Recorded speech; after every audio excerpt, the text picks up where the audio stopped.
কি ব্যাপার মিস্টার আশরাফ চৌধুরী, আপনি আমাদের লোন পরিশোধ করবেন? প্লিজ স্যার, আপনি আমাকে আর কয়েকটা দিন সময় দেন। আমি সব কিছুর ব্যবস্থা করছি। আরে আপনাকে আর কত দিন সময় দেব? দেখতে দেখতে 3 বছর সময় পার হয়ে গেল। এর মধ্যে আপনি আমাদের লাভের টাকা তো দূরের কথা, আসল টাকাটাও দিতে পারেননি। প্লিজ স্যার, আপনি আমাকে আর কয়েকটা দিন সময় দেন। আমি আপনাকে কথা দিচ্ছি, আপনাদের পাওনা সমস্ত টাকা আমি আপনাদের বুঝিয়ে দেব। দেখুন, আমি খুব ভালো করেই জানি আপনি হয় জিন্দেগিতেও আমাদের টাকা ফেরত দিতে পারবেন না। তার চাইতে পারেন একটা কাজ করুন, আপনি আপনার ছোট মেয়েটাকে আমার সঙ্গে দিয়ে দিন। আর এসব কি বলছেন আপনি? আপনার কি মাথা খারাপ হয়ে গেছে নাকি? আরে না, একদমই নয়। আমার মাথা কেন খারাপ হতে যাবে?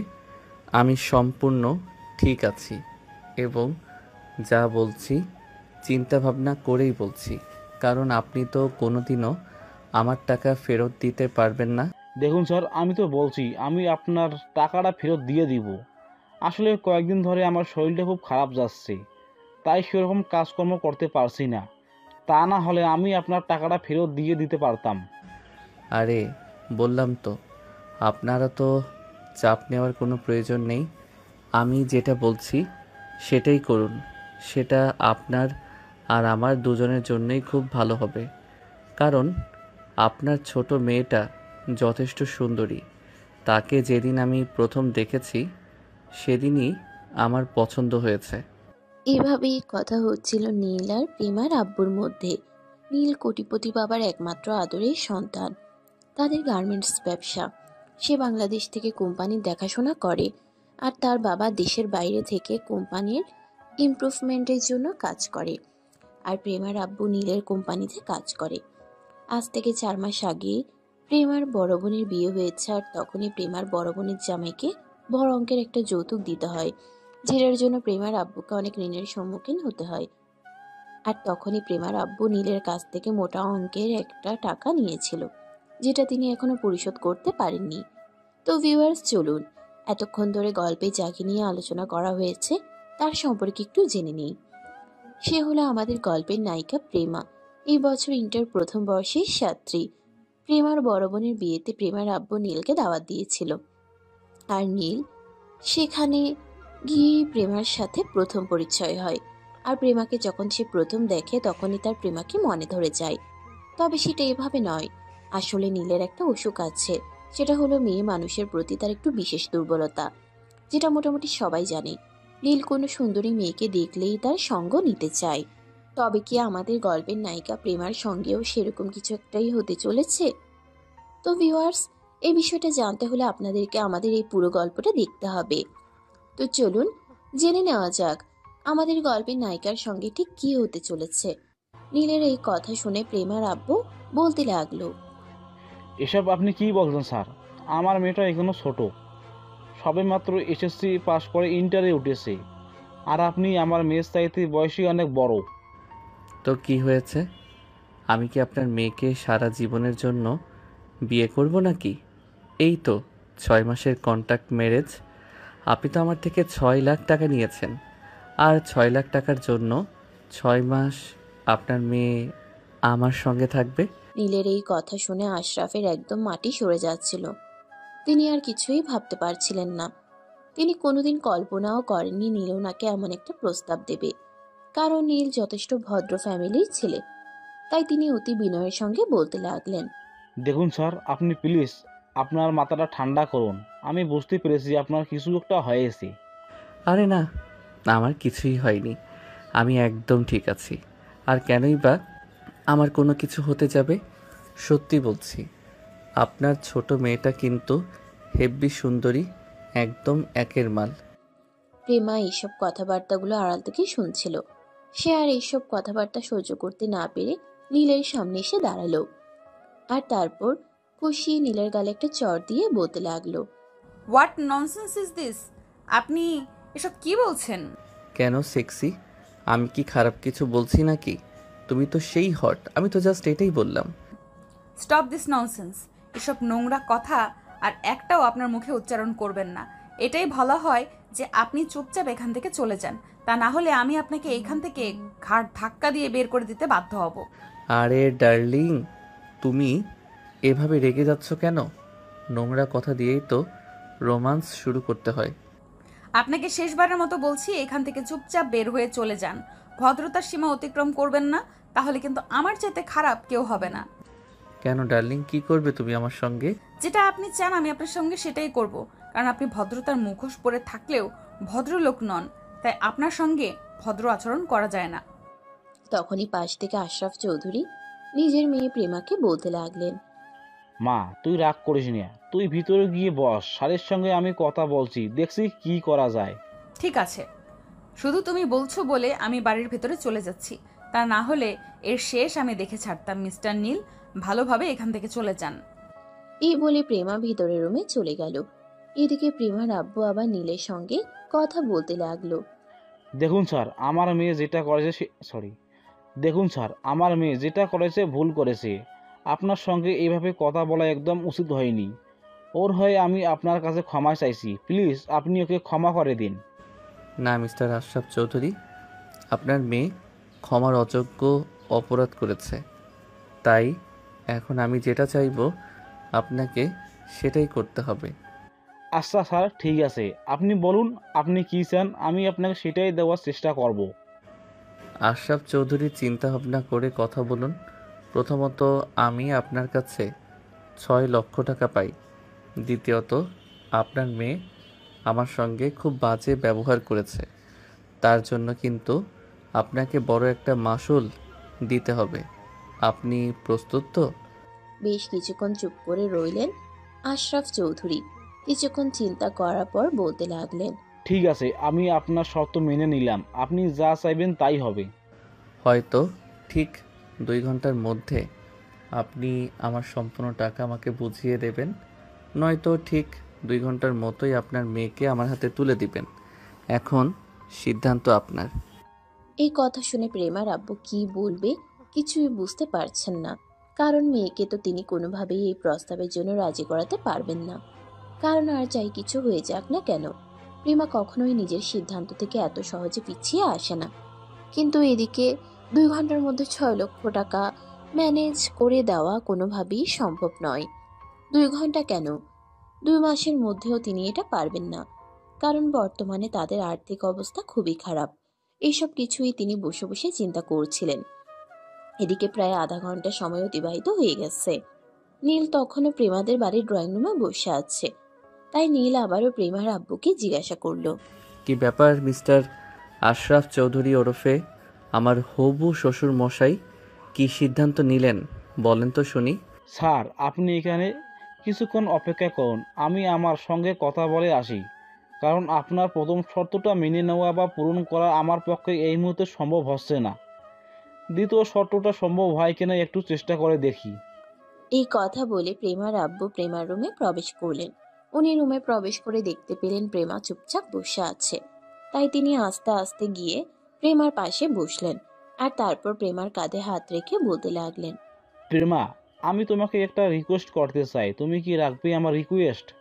ওই তার ছেঁড়া লোকটা যে কথা বলেছে, ওই কথা ছাড়া তুমি যে কোনো কথা আমাকে বললে আমি সেই কথাই রাখবো। প্রেমার মুখ থেকে এই কথা শুনে তার আব্বুর বেশ কিছুক্ষণ চুপ করে রইলেন, আর তারপর বলতে লাগলেন। মারে, তোরা সন্তান হিসেবে আমার কাছে যখন যেটা চেয়েছিস আমি তোদেরকে সেটা এনে দেওয়ার চেষ্টা করেছি, কিন্তু আমি পাপা হিসেবে তোদের কাছে কখনোই সেরকম কিছু চাইনি। তাই আজ তোর কাছে একটা রিকোয়েস্ট করতে চাই। আবু, তোমাকে তো আমি একবারই বলে দিয়েছি, ওই বদমাইশ মার্কার লোকটা যে কথা বলেছে এটা ছাড়া তুমি আমাকে যে কথা বলবে আমি তোমার সেই কথাই শুনবো। তাই আমি আশা করব তুমি আমাকে যাই কিছু বলো না কেন চিন্তা ভাবনা করে তারপরেই বলবে। প্লিজ লক্ষ্মী মা আমার, তুই একটু বোঝার চেষ্টা কর। দেখ, উনি ছেলে হিসেবে খারাপ না, ছেলে হিসেবে যথেষ্ট ভালো। তাই প্লিজ আমি তোকে শেষবারের মতো রিকোয়েস্ট করছি। ছেলে হিসেবে কেমন ভালো সেটা আমার খুব ভালো করেই জানা হয়েছে। আমি এই ব্যাপারে তোমার কাছ থেকে আর কোনো কিছু শুনতে চাই না। আমি শুধু তোমাকে পরিষ্কার করে এইটুকু বলে দিতে চাই, আমি এটা করতে পারবো না। দেখ মা, আমি সব কিছু তোর ভালোর জন্যই বলছি, তোর সঙ্গে খারাপ কিছু হবে না। তুই অন্তত তোর এ বাবার ওপর বিশ্বাস রাখ। আর দেখ, এই মুহূর্তে তোর বাবাকে সহযোগিতা করার মতো কিন্তু অন্য কেউ নেই। তুই যদি পাশে না দাঁড়াস তাহলে আমার অবস্থা কিন্তু খুব খারাপ হয়ে যাবে।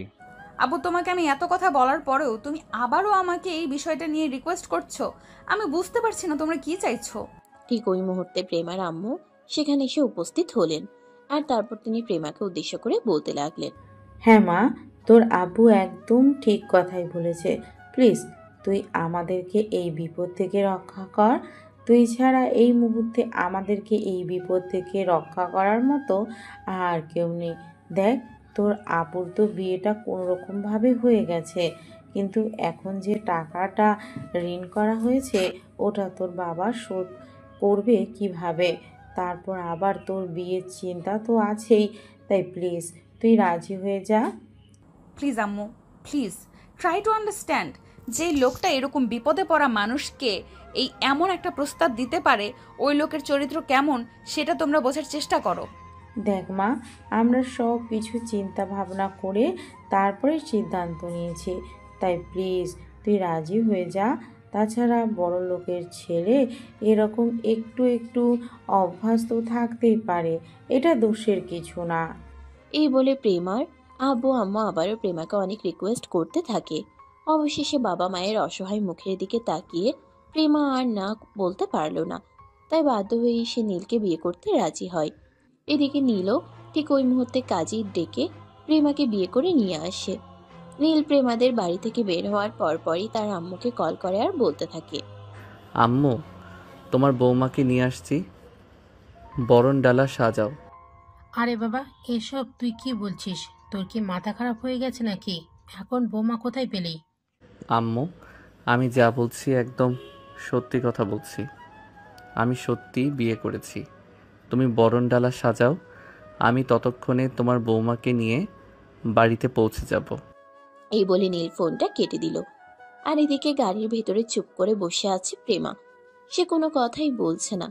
তখনই হঠাৎ করে নীল প্রেমার হাতটা ধরে বলতে লাগলো, এভাবে গোমড়ামুখ হয়ে বসে থাকবে নাকি আমার সঙ্গে একটু কথা তো বলতে পারো?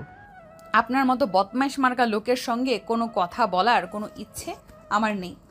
কিন্তু দুর্ভাগ্যবশত এটাই হলো সত্য কথা, যে এখন থেকে সারা জীবন তোমাকে এই বদমাইশ মার্কা লোকটার সঙ্গেই থাকতে হবে।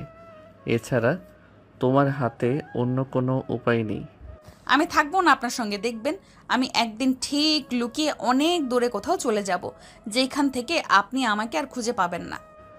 সেই চেষ্টা তুমি করতেই পারো, কিন্তু সফল হবে বলে মনে হবে না, কারণ আমাকে তুমি চিনতে পারোনি।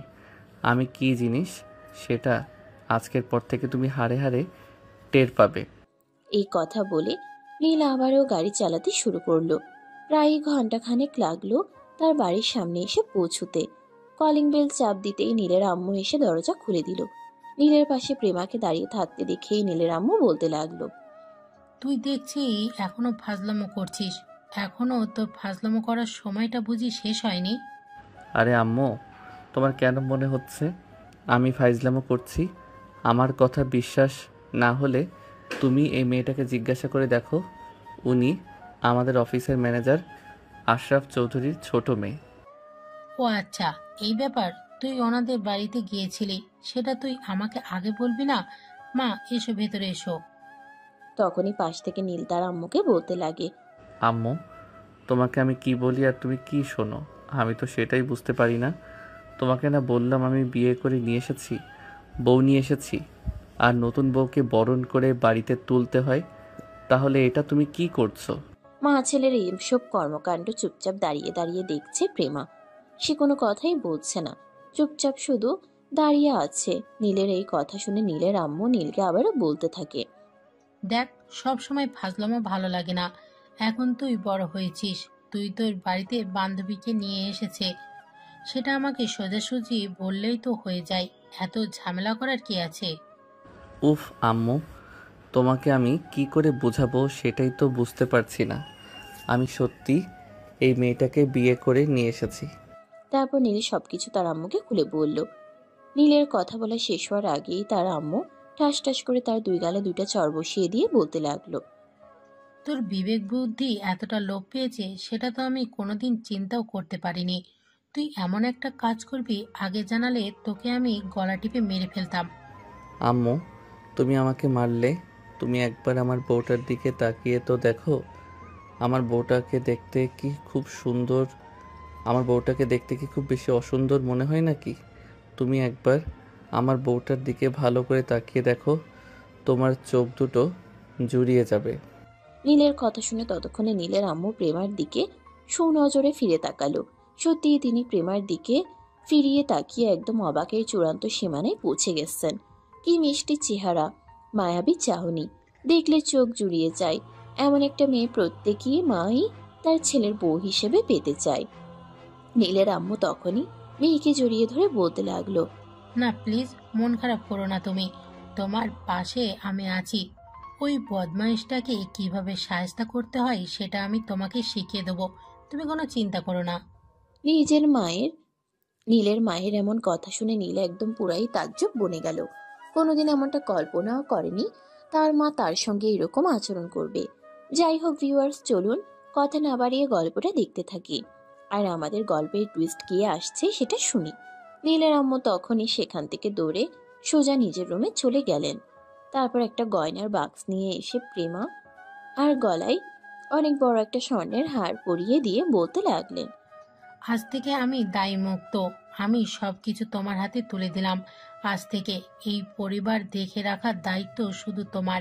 এখন থেকে এই পরিবারটা তুমিই দেখে রাখবে।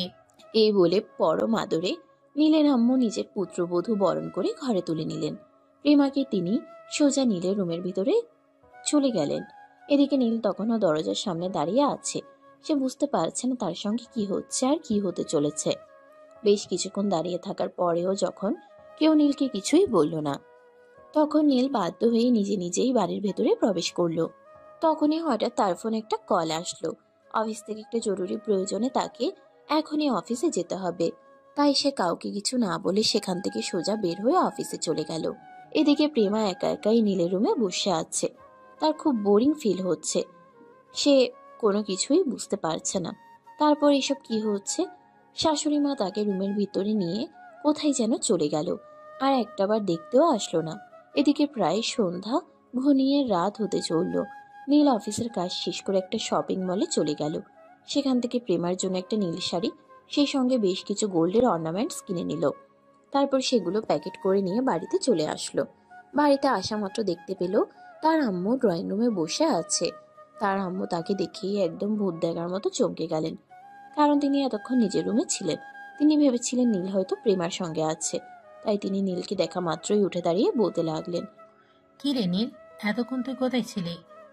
আম্মু, আমার তো অফিস থেকে একটা কল এসেছিল, তাই আমি অফিসে চলে গেছিলাম।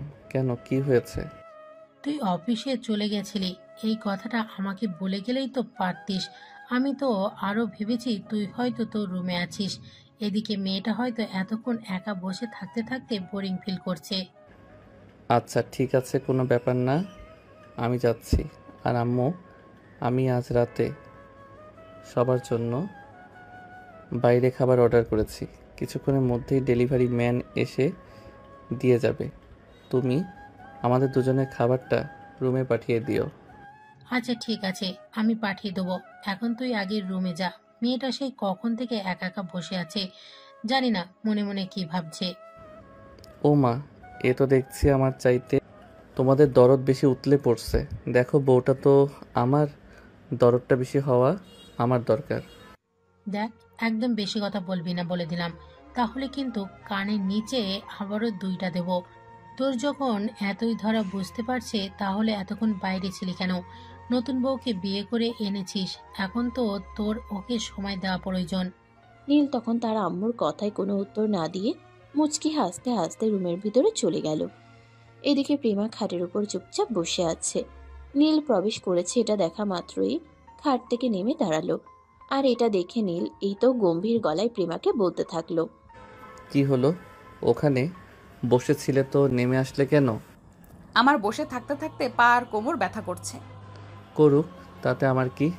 এখন থেকে তোমাকে এভাবেই সারাদিন কাটাতে হবে, এছাড়া কোনো উপায় নেই তোমার হাতে। এই বলে নীল অন্যদিকে তাকিয়ে একটা শয়তানি মার্কা হাসি দিয়ে প্রেমার জন্য নিয়ে আসা গিফটের প্যাকেটগুলো ড্রেসিং টেবিলের উপর রেখে বলতে লাগলো।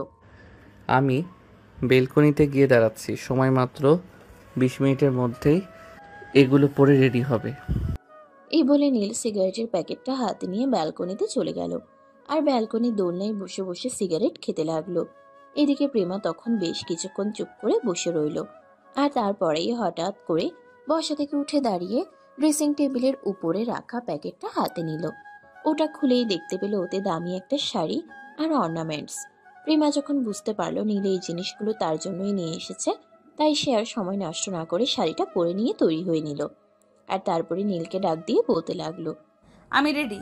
আর ঠিক তখনই তাদের রুমের দরজায় কেউ একজন নক করলো। প্রেমা দরজার দিকে এগিয়ে যাচ্ছিল, ঠিক এমন সময় নীল প্রেমাকে বলতে লাগলো। তোমাকে যেতে হবে না, আমি দরজা খুলে দিচ্ছি। এই বলে নীল দরজাটা খুলে তার আম্মুর হাত থেকে খাবারের প্লেট দুটো নিয়ে টেবিলের উপর রাখলো আর তার আম্মু সেখান থেকে চলে গেল। নীল খাবারের প্লেটটা হাতে নিয়ে প্রেমার সামনে এসে দাঁড়ালো আর বলতে লাগলো, চলো তোমাকে নিজের হাতে খাইয়ে দেব। এত আদিক্ষেতা দেখাতে হবে না, আমার এমনিতেই ক্ষুধা নেই। তখনই নীল প্রেমাকে ধমক দিয়ে বলতে লাগলো, এই তুমি সব সময় এত বেশি কথা বলো কেন? এখন তুমি আমার বিয়ে করা বউ, এখন থেকে সব সময় তোমাকে আমার কথা শুনে চলতে হবে। আপনি কি আমাকে মগের মুল্লুক পেয়েছেন নাকি? নেহাত আমার বাবা একটা সমস্যায় পড়েছে, সেই জন্যই বাধ্য হয়ে আপনাকে বিয়েটা করেছি, কিন্তু তার মানে এই নয় যে আমি আপনার কথা মতো চলবো আর আপনি আমাকে আপনার কথায় ঘোরাতে পারবেন। তুমি আমার কথায় ঘুরতে বাধ্য, ময়না পাখি বলেছে ওরা তোমার বাবার কাছে আমি বিশাল অঙ্কের একটা টাকা পাই। তুমি যদি আমার কথা মতো না চলো, তোমার বাবাকে সেই টাকাটা আমাকে ফেরত দিতে হবে। নীলের এই কথা শুনে প্রেমা মুহূর্তের মধ্যেই চুপ হয়ে গেল, কারণ নীল যা বলছে একদমই ঠিক কথাই বলছে। প্রেমা যদি নীলের কথা মতো না চলে তাহলে নীল যা বলছে হয়তো তাই করবে, আর যদি নীল সেটাই করে তাহলে প্রেমার বাবাকে খারাপ অবস্থার মধ্যে পড়ে যেতে হবে। তাই সে চুপ করে বসে রইল। তখনই নীল খাবারটা মাখিয়ে নিয়ে এক লোকমা খাবার প্রেমার দিকে তুলে ধরলো, কিন্তু প্রেমা তখনও মুখ বন্ধ করেই আসছে। তখনই নীল ধমক দিয়ে প্রেমাকে বলতে লাগলো, কি হলো, মুখ খুলছো না কেন? তাড়াতাড়ি মুখ খুলো আর খাবারটা খেয়ে নাও। প্রেমা তখন আর কোনো কথা না বলে মুখ খুলল আর নীল প্রেমাকে খাবারটা খাইয়ে দিয়ে নিজেও খেয়ে নিল। নীল সবকিছু গুছিয়ে রেখে বিছানার দিকে চোখ দিতেই দেখতে পেল প্রেমার বিছানায় সে অনেকক্ষণ আগেই ঘুমিয়ে গেছে। এটা দেখে নীল মাথায় হাত দিয়ে বসে পড়ল। যে মেয়েটা কিনা এতক্ষণ ধরে এত কথা বলে যাচ্ছে আর সেই মেয়েটা কিনা বিছানায় গায়ে লিয়ে দেওয়ার আগেই ঘুমিয়ে গেছে। নীল তখন প্রেমাকে আর ঘুম থেকে জেগে তুলল না, চুপচাপ বিছানায় এসে একপাশে একটা বালিশ নিয়ে ঘুমিয়ে পড়ল। মাঝরাতে যখন ঘুম ভাঙল তখন নীল দেখতে পেল প্রেমা তাকে শক্ত করে জড়িয়ে ধরে তার বুকের সঙ্গে মিশে আছে।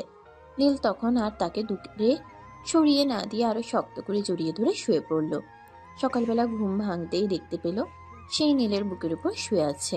এটা দেখা মাত্রই সে নিজেকে নীলের বুকের উপর থেকে সরানোর চেষ্টা করতে থাকে, কিন্তু পুরুষালী শক্ত বাহু বন্ধন থেকে সে নিজেকে ছাড়াতে পারছিল না।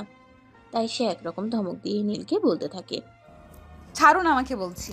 প্রেমার এমন এক কথায় নীলের ঘুমটা ভেঙে গেল। সে চোখ মেলে তাকিয়ে দেখতে পেল প্রেমা ঘুম থেকে জেগে উঠেছে। নীল তখন প্রেমাকে ছাড়তে ছাড়তে বলতে লাগলো, ওরে বাবা, সারা রাত আমার বুকের উপর ঘুমাতে পেরেছে, তখন কোনো সমস্যা হয়নি, আর এখন আমাকে ধমক দেয়া হচ্ছে। এই যে মিস্টার, দেখুন, একদম ফালতু কথা বলবেন না। ফালতু কথা বলা আমার একদমই পছন্দ করি না। আমি কেন আপনার বুকের উপর ঘুমাতে যাব?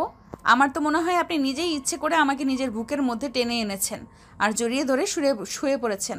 তোমার যদি সেটা মনে হয়ে থাকে তাহলে সেটাই করেছি, কারণ তুমি আমার বিয়ে করে বউ, তোমার সঙ্গে সব কিছু করা যায়, এতে কোনো পাপ হবে না। এই যে মিস্টার, আপনি আবার রাতে আমার ঘুমের সুযোগ নিয়ে আমার সঙ্গে উল্টোপাল্টা কিছু করেননি তো? করলে করেছি, তাতে সমস্যা কি? তুমি আমার বিয়ে করে বউ, বললাম তো তোমার সঙ্গে আমি সব কিছুই করতে পারি, এতে কোনো সমস্যা নেই। হায় আল্লাহ, আপনি যদি রাতে ঘুমের ঘোরে আমার সঙ্গে উল্টোপাল্টা কিছু করে থাকেন তাহলে তো আমার সর্বনাশ হয়ে গেছে। এখন আমি কি করে লোক সমাজে মুখ দেখাবো? কেন? তুমি আমার বিয়ে করা বউ, আর কেউ জিজ্ঞাসা করলে এটাই বলবে। আপনার বউয়ের গুষ্টি গিলাই আমি। আমি আপনাকে আমার স্বামী হিসেবে মানি না। সেটা তোমার ব্যাপারে, তুই কোনটা মানবে আর কোনটা মানবে না। আর এটাও জেনে রেখো, আমি কোনটা মানবো আর কোনটা মানবো না সেটাও আমার ব্যক্তিগত ব্যাপার। প্রেমা তখন মুখটাকে একটা ভেঙচি মেরে নীলের বুকের উপর থেকে নিজেকে সরিয়ে নিয়ে সেখান থেকে চলে গেল। কিন্তু ঝামেলায় পড়লো তখনই, কারণ প্রেমা ওয়াশরুমে গিয়ে ফ্রেশ হয়ে নেয়, কোনো কাপড় চোপড় নিতে ভুলে যায়। প্রায় 20 মিনিট ধরে ওয়াশরুমের ভিতরে আটকা পড়ে গেছে প্রেমা। কাপড় চোপড় ছাড়া ওয়াশরুম থেকে বের হতেও পারছে না। ঠিক তখনই সে নীলকে ডাকতে থাকে। এই যে শুনছেন, আলমারি থেকে আমার এক সেট কাপড় দিতে পারবেন? কেন আমি পারবো না? একটু আগেই তো আমাকে এতগুলো কথা শোনালে, তাহলে এখন আবার আমাকে কেন বলছো? আপনি বুঝি এখন আমার সুযোগ নিচ্ছেন, তাই না? তাড়াতাড়ি কাপড় চোপড়গুলো দিয়ে যান, আমাকে বের হতে হবে। 1 ঘন্টা ধরে ওয়াশরুমের ভেতরে আটকা পড়ে আছি, তা না হলে কিন্তু খারাপ হবে বলে দিলাম। কেন এখন আবার নিজের থেকে এসে আমাকে আদর করবা নাকি? এখন কিন্তু খুব বেশি মেজাজ খারাপ হচ্ছে। তাহলে আমি একটু আদর করে দেই, তাহলে মেজাজ ঠান্ডা হয়ে যাবে। আমি যদি ওয়াশরুম থেকে এইভাবে বের হয়ে আসি, তাহলে আপনার এমন অবস্থা করব যেটা আপনি কল্পনাও করতে পারবেন না। ঠিক আছে, তাহলে তো আমাকে এটা দেখতেই হয় তুমি কি করতে পারো। এই কথা বলে নীল বিছানাতেই শুয়ে রইল। এদিকে আরো 10 মিনিট পেরিয়ে গেল। প্রেমা এখনো ওয়াশরুমের ভিতরেই আছে, কিন্তু নীল বিছানা থেকে উঠতেও না, আর তার কাপড় চোপড়ও দিয়ে আসছে না। তাই বাধ্য হয়ে প্রেমা টাওয়ালটা পেঁচিয়ে নিল, আর তারপর ওভাবেই ওয়াশরুম থেকে বের হয়ে রুমের ভিতরে আসে। নীল বিছানায় শুয়ে শুয়ে আর চোখে প্রেমার দিকে তাকিয়ে আছে আর মুচকি মুচকি হাসছে। এটা দেখে প্রেমার যেন রাগে শরীর ফুসফুস করছে। সে কোনো কিছু বলতেও পারছে না আর সহ্যও করতে পারছে না। প্রেমা আলমারিতে গিয়ে কোনো কাপড় পেল না। তখনই সে রাগান্বিত দৃষ্টিতে নীলের দিকে তাকিয়ে বলতে লাগলো, কি ব্যাপার, এখানে তো এক সেট জামা কাপড় নেই, তাহলে এখন আমি পরবো কি? সেটা আমি কি করে জানি? তুমি তো তোমাদের বাড়ি থেকে আসার সময় তোমার জন্য এক সেটও জামা কাপড় নিয়ে আসোনি। আমি যেটা এনে দিয়েছি ওটাই তো অনেক বেশি। আমি কি এখন এভাবেই দাঁড়িয়ে থাকবো নাকি? ইচ্ছে হলে তাই করো, এভাবেও কিন্তু তোমায় খারাপ লাগছে না। আপনাকে তো আমি বললাম তো, ইচ্ছে হলে আদর করতে পারো, আমি না করব না। আমার কিন্তু এখন খুব মেজাজ খারাপ হচ্ছে। তো আমি কি করব? আমাকে কেন তুমি মেজাজ দেখাচ্ছ? আমাকে আপনি বিয়ে করেছেন, তাহলে আমি কি পাড়ার লোকেদের মেজাজ দেখাবো নাকি? জামা কাপড় এনে দিবেন নাকি দেবেন না? প্রেমার রাগান্বিত স্বরে এই কথাটা শুনে নীল রুম থেকে বের হয়ে দরজাটা লাগিয়ে দিয়ে চলে গেল। প্রায় কিছুক্ষণ পর একটা শাড়ি এনে প্রেমার হাতে তুলে দিল। শাড়ি দেখে তো প্রেমা আরো বেশি ক্ষেপে গেল, কারণ রাতের বেলাতেই অনেক কষ্ট করে শাড়ি পরেছিল। আসলে সে শাড়ি পরাতে অভ্যস্ত নয়, এখন আবারও শাড়ি। প্রেমা অনেকটাই রেগে গেছে এটা দেখে। নীল বলতে লাগলো, দেখো, তুমি এখন রেগে যাও আর যাই কিছু করো, তাতে আমার কিছু করার নেই। কারণ এখন সবেমাত্র সকাল 7টা বাজে, এখনও কোনো কাপড় চোপড়ের দোকান কিংবা শপিং মল খোলা হয়নি। তাই আমি তোমাকে নতুন কিছু এনে দিতে পারছি না। আপাতত এটা পরে নাও, আমি দুপুরের মধ্যেই তোমার প্রয়োজনীয় সব জিনিস এনে দেব। রাগে গজ গজ করতে করতে প্রেমা ওটা নিয়ে আবারও ওয়াশরুমে ঢুকে গেল আর তারপর শাড়িটা পরে নিল। এদিকে তখনই আবারও দরজায় কেউ একজন নক করলো। প্রেমা দরজা খুলে দিতেই দেখতে পেল তার শাশুড়ি মা দাঁড়িয়ে আছে। প্রেমা তার শাশুড়ি মাকে সালাম দিয়ে ভিতরে আসতে বলে তখনই তার শাশুড়ি মা প্রেমাকে বলতে থাকে, বৌমা, তোমার শ্বশুরমশাই অফিসের কাজ শেষ করে আজ বিকেলের মধ্যেই ঢাকায় ফিরবেন, আর সন্ধ্যায় বাসায় ছোটখাটো একটা পার্টির আয়োজন করা হয়েছে। আশা করি যে তোমার কোনো আপত্তি থাকবে না। এসব আপনি কি বলছেন আম্মু? আমার কেন আপত্তি থাকবে? তোমার যদি কোনো সমস্যা না থাকে তাহলে তো খুবই ভালো। আর তুমি তৈরি হয়ে নাও, আমি নীলিমাকে বলে দিচ্ছি, সে তোমাকে নিয়ে শপিং করতে যাবে। তোমার পছন্দ মতো তোমার প্রয়োজনীয় সবকিছু কিনে দেবে, আর বিকেলের পার্টিতে পরার জন্য একটা ড্রেসও কিনে দেবে। কিন্তু আম্মু, আমি আপনার ছেলের সঙ্গে কোথাও যেতে চাই না। আপনার ছেলে একটা বদের হাড্ডি, সব সময় আমাকে শুধু জ্বালাতন করতে থাকে। কোনো চিন্তা করো না বৌমা, এখন তুমি এসে গেছো, আমি তোমার শিখিয়ে দেবো কিভাবে এই বদের হাড্ডিটাকে সোজা করতে হবে। এখন নিচে এসো, আমি সবার জন্য নাস্তা বানিয়ে সবাই একসাথে নাস্তা করব। এই বলে নীলের আম্মু সেখান থেকে চলে গেল। আর তারপর প্রেমা রেডি হয়ে নিচে চলে আসে। এদিকে নীল কিছুক্ষণ পর ফ্রেশ হয়ে নিচে এসে দেখে প্রেমা আর তার আম্মু নাস্তা করে নিয়েছে। এটা দেখেই নীল তার আম্মুকে বলতে লাগলো, কি ব্যাপার আম্মু, তুমি তো কোনো দিনও আমাকে রেখে নাস্তা করো না, তাহলে আজ হঠাৎ আমাকে রেখে নাস্তা করে নিলে? ব্যাপারটা কি? আমি তো কিছুই বুঝতে পারছি না। তোকে এত কিছু বোঝার কথা তো কেউ বলেনি। তোকে যেটা করতে বলা হয়েছে তুই সেটাই কর। চুপচাপ নাস্তাটা করে এনে তারপর বৌমাকে নিয়ে বৌমার প্রয়োজনীয় আর সব জিনিসপত্র এনে দিবি। আর বিকেলের পার্টিতে পরার জন্য একটা গাউন কিংবা পার্টি ড্রেস কিনে দিবি। আম্মু, আমি ওসব কিনে দিতে পারবো না। আমি তোমার বৌমাকে আমার পছন্দ মতো একটা শাড়ি কিনে দেব, কারণ শাড়িতেই বাঙালির নারীকে সুন্দর লাগে। এই চুপ কর তুই, আর একটাও কথা বলবি না। তোর কথা মতো সবকিছু হবে নাকি? আমি যেটা বলছি তোকে এইটাই শুনতে হবে। তুই বৌমাকে নিয়ে যাবি, বৌমার যেটা পছন্দ হয় বৌমা সেটাই কিনে নিয়ে আসবে। তারপর আর কোনো কথা শুনতে চাই না আমি। মায়ের ধমক শুনে নীল আর কোনো কথা বলল না, চুপচাপ খাবারটা খেয়ে নিল।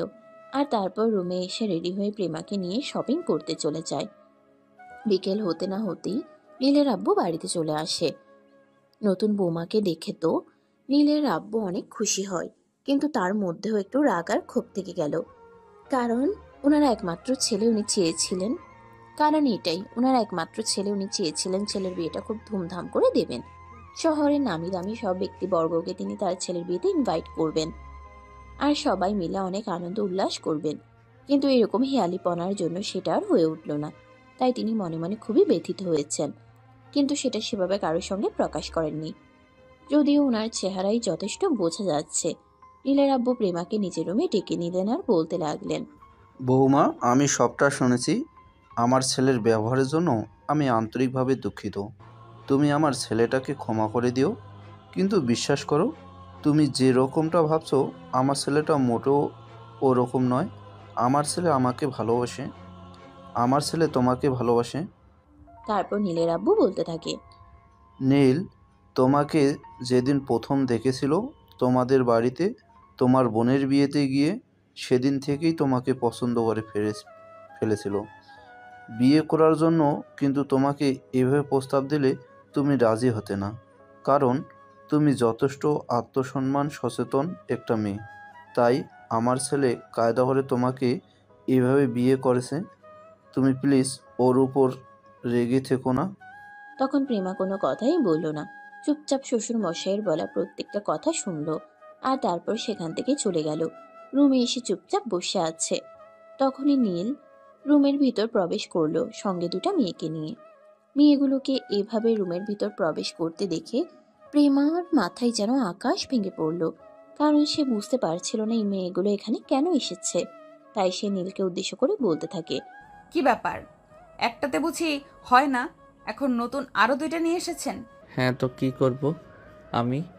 একটা তো আমার কথা শুনে না, তাই ওটাকে একটু মডিফাই করার জন্য বাকি দুইটাকে নিয়ে এসেছি।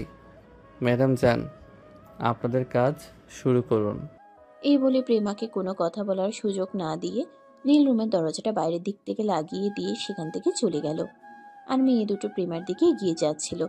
প্রেমাও বুঝতে পারছিল না তার সঙ্গে কি হতে চলেছে, আর কেনই বা হতে চলেছে। প্রেমা মেয়ে দুটোকে উদ্দেশ্য করে বলতে লাগলো, কি ব্যাপার, আপনারা কারা আর এখানে কেন এসেছেন? আরে আপনি তো আজব! আপনার হাজবেন্ড আমাদেরকে নিয়ে এসেছে আপনাকে সাজগোজ করানোর জন্য, আর আপনি তো দেখছি ভয়ে একদম কুঁকড়ে যাচ্ছেন। এমন কেন আপনি? মানে কি বলছেন? আমি তো কিছুই বুঝতে পারছি না। মানে আজ বিকেলে নাকি আপনাদের বাড়িতে একটা অনুষ্ঠান আছে, তাই আপনার হাজবেন্ড আমাদেরকে বুকিং করে নিয়ে এসেছে আপনাকে সাজিয়ে দেওয়ার জন্য। আপনি নাকি ঠিকঠাক মতো শাড়িও পরতে পারেন না, তাই আমাদেরকে এখানে নিয়ে আসা হয়েছে। আপনাদেরকে এখানে এই জন্য নিয়ে আসা হয়েছে সেটা তো আপনারা আগে বললেই পারতেন। দেখুন, আমাকে সাজানোর কোনো প্রয়োজন নেই, আপনারা এখান থেকে চলে যান, আমি নিজেই সেজে নিতে পারবো। সেটা বললে হবে না ম্যাডাম।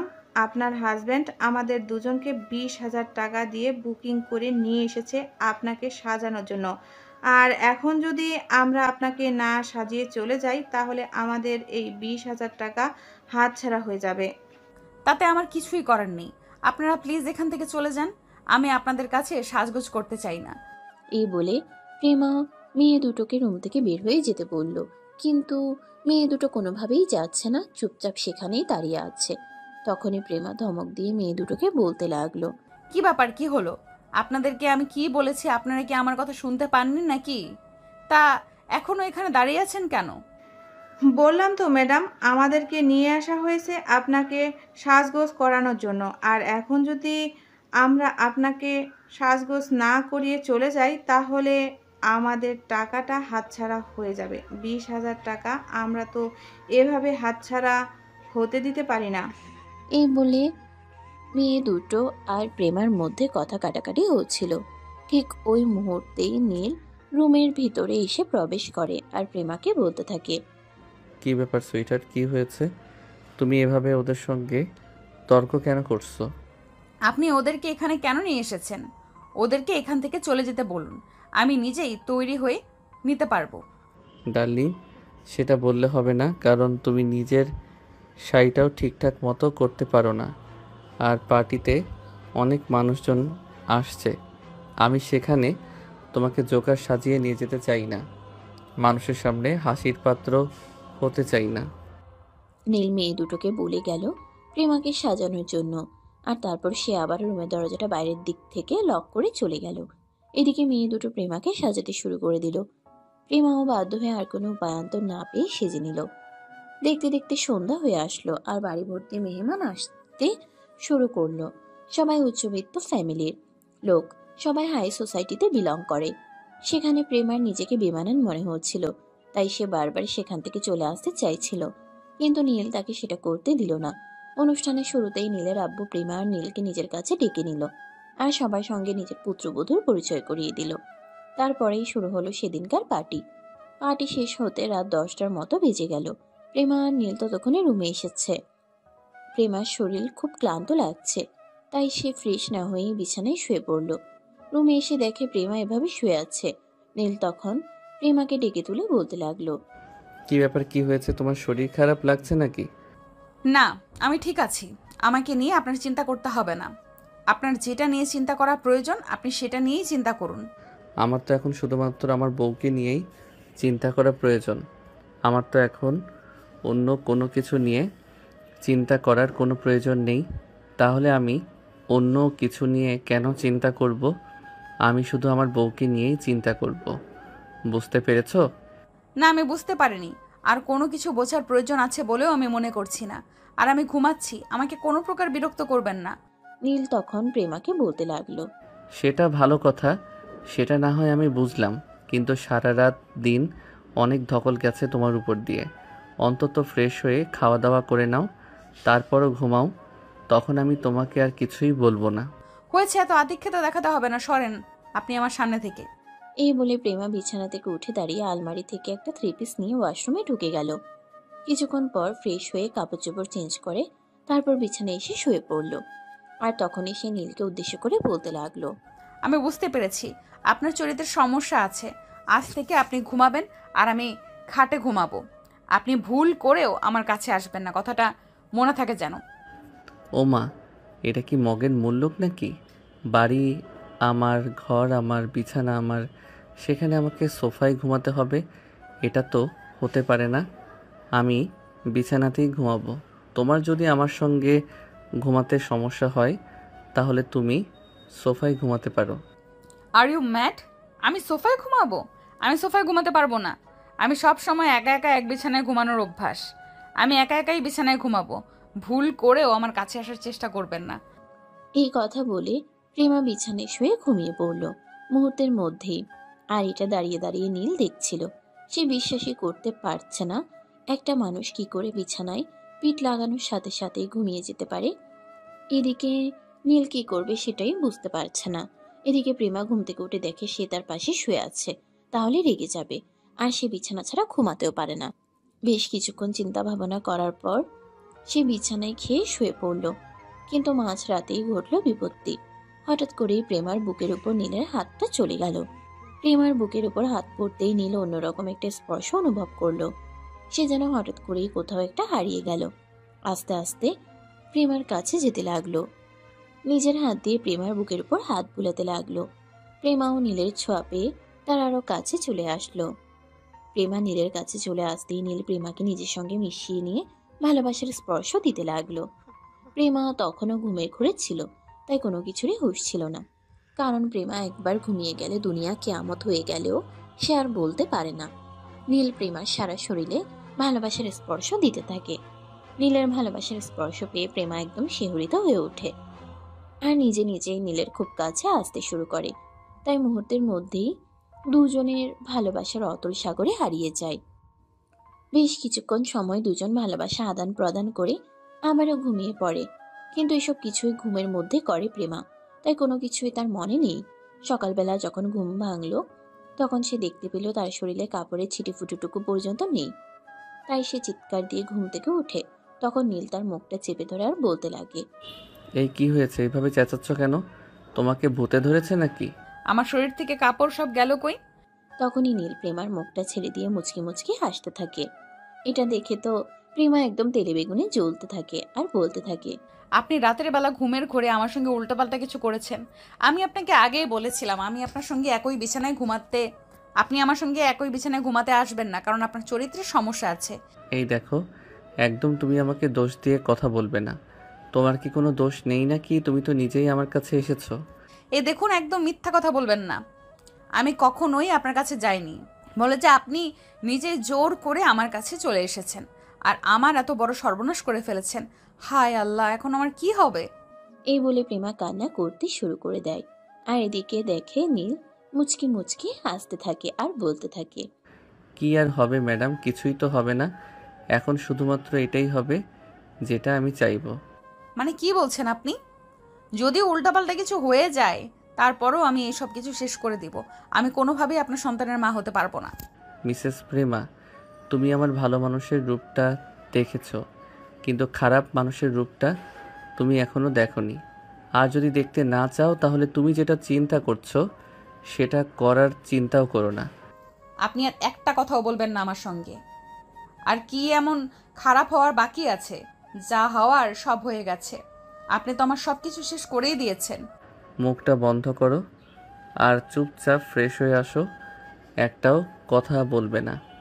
এদিকে নীলের এমন কথা শুনে প্রেমা আরো অনেক বেশি রেগে যাচ্ছিল। সে নিজেকে আর কোনোভাবে কন্ট্রোল করতে পারছিল না। কি করবে বুঝতে না পেরে তখনই সে তার বড় বোনকে ফোন করে। আসসালামু আলাইকুম আপু, কেমন আছিস? ওয়ালাইকুম আসসালাম। এই তো আলহামদুলিল্লাহ ভালোই আছি। তোর কি অবস্থা? তুই কেমন আছিস? আমি ভালো নেই রে আপু। আমার সঙ্গে সব খারাপ হচ্ছে, ভালো কোনো কিছুই হচ্ছে না। কেন, কি হয়েছে? আমাকে খুলে বল তো শুনি, তা না হলে আমি বুঝবো কি করে। আপু, ওই লোকটা আমার সঙ্গে আজ জোর করে সব কিছু করে নিয়েছে। মানে তুই কি বলছিস? আমি তো কিছুই বুঝতে পারছি না, একটু খুলে বল তো শুনি। দেখ আপু, একদম নাটক করিস না। তুই বিবাহিত একটা মেয়ে, আর আমি কি বলতে চাইছি সেটা তুই বোঝার অপেক্ষায় রাখে না। ও আচ্ছা, ঠিক আছে, বুঝতে পেরেছি। কিন্তু কি হয়েছে সেটা তো আমাকে বলবি। সে তোর হাজবেন্ড। এই লোকটাকে নিজের হাজবেন্ড বলে মানি না। আমি তো এই লোকটার সঙ্গে থাকবো না। এখন তুই আমাকে এটা বল, এই লোকটা আমার সঙ্গে খারাপ কিছু করেছে? আমি এখন প্রেগনেন্ট হয়ে যাব না তো?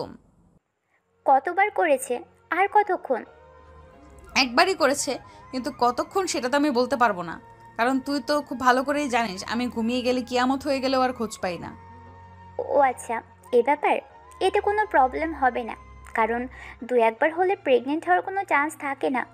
যদি আর এর চাইতে বেশি হতো তাহলে কিছু হওয়ার চান্স ছিল। আপু, তুই শিওর হয়ে বলছিস তো? আমার কিন্তু খুব ভয় করছে। আমি এই লোকটার সঙ্গে কোনোভাবেই এখানে থাকতে চাই না। হ্যাঁ রে, আমি শিওর হয়ে বলছি, দুই একবার ফিজিক্যাল রিলেশন করলে কেউ প্রেগনেন্ট হয় না। তাছাড়া তুই যদি আমার এ কথা বিশ্বাস করতে না পারিস তাহলে তুই একবার ডক্টরের পরামর্শ নিতে পারিস। হ্যাঁ, তুই একদম ঠিক কথাই বলেছিস।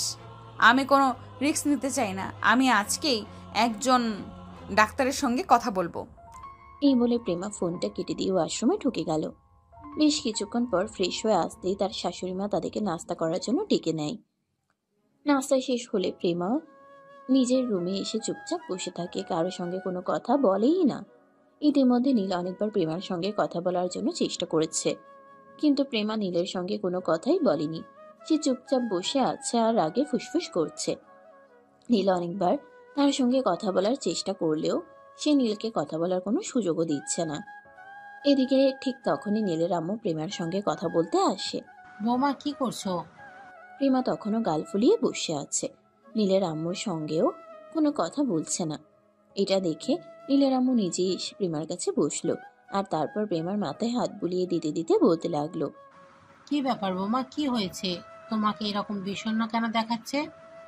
সেটা আপনি আমাকে জিজ্ঞেস না করে আপনার ছেলেকে জিজ্ঞেস করুন, তাহলেই পেয়ে যাবেন। কি রে নীল, বৌমাকে কি বলেছিস? বৌমা এরকম মন খারাপ করে রেখেছে কেন? তুই কি বৌমার সঙ্গে ঝগড়া করেছিস নাকি?